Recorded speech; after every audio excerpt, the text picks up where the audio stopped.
Isabel did. Social media engineer Alexis was a cornerstone for getting the word out about Connect. Marketing spent the money and did the dirty work, but Alexis was the one reaching out to the Twitter sphere and convincing the number crunchers that Facebook was dead and Instagram was the future. It was how Isabel and Alexis had become friends. They often worked together on social media campaigns, with Alexis telling Isabel what she needed, and Isabel injecting her artistic creativity to attract more clicks and engagement. Alexis continued to rant. "When will I learn to never trust men who are black turtlenecks to work? They all think they're Steve Jobs and going to change the world." "They definitely changed our worlds," Alexis snorted. "I'm a little older than you, so let me tell you how this is going to work. Our new CEO is going to come in here, tell us that everything will be the same, but with some changes down the pipeline. First, they take away or seriously downgrade the snack offerings. Then they tell us we can only nap during our lunch hour. Then they start chopping staff and spreading their work around. You'll be taking work home not because you're inspired, but because your deadline was moved up 2 weeks. Which is also how long your notice will be when they eventually give you the chop too." Isabel pretended her chips were so delicious that she didn't hear Alexis's words. Isabel liked routine. She liked familiarity. There had been so many changes already.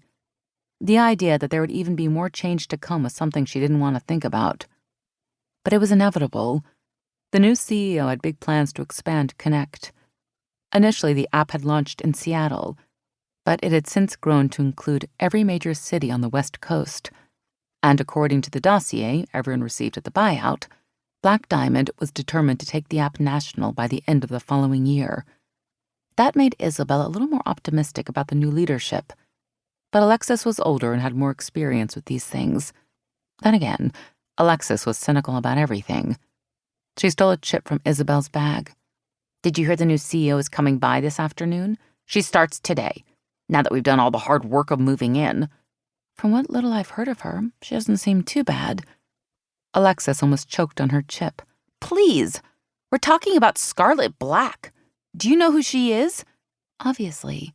She's part of the Black family." Everyone in Seattle knew who they were. They practically owned half the city and had for generations. "She's not just part of the family, Izzy. She's the heir to her family's corporate empire. Her father, Philip, is the head honcho, and he's a ruthless, cutthroat douchebag. She has to be just like him if she's going to inherit the company. We're her testing ground to prove herself to him." "How do you know?" "I just do. Trust me." Isabel, now halfway through her sandwich, rolled back the paper, dropping a piece of lettuce to the floor in the process. Alexis bent down to pick it up. As her long dark hair popped back into view, another brunette marched into the room. Isabel nearly dropped the rest of her sandwich. She had never met Scarlett Black before, but she instantly recognized the woman's striking face. She looked like she'd emerged from the centerfold of a magazine. Silky brown waves washed over her shoulders as she snapped a briefcase open on a nearby table. Black pumps adorned her feet, and her skin-tight black dress, cinched at the waist with a golden belt, hugged every delicious curve. What is she doing in an office like this? She should be taking over Hollywood. Did Victoria's Secret need another angel? Because this one just fell from lingerie heaven.